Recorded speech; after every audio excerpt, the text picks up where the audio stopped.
واخيرا طلبية امازون جت، وخليكم معايا عشان اوريكم انا طلبت ايه من على امازون. طلبنا سيت كفر، ودي كانت اول مرة احمد يجرب ان هو يركب سيت كفر للكراسي بتاعت العربية.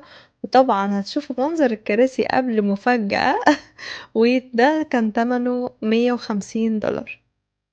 طبعا زي ما انتم شايفين كده، بصوا المنظر الكراسي عامل ازاي، العربية ضايعة خالص.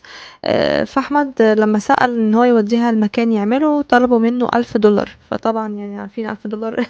فقررنا نعملها بنفسينا. خليكم معايا. دي اول حتة ابو حميد ركبها.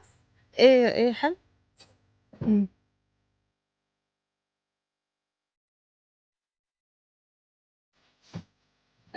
مبسوط وانا بساعدك يا احمد جدا.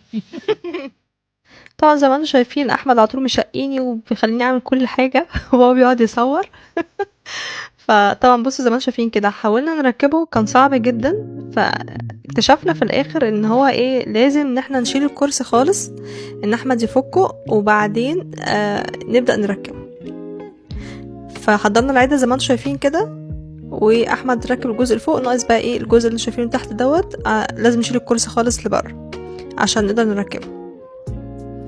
احمد بقى زي ما انتم شايفين بدأ كده يفك في الكرسي. طبعا العربية زي ما زبالة، بس لسه هننضفها يعني متقلقوش.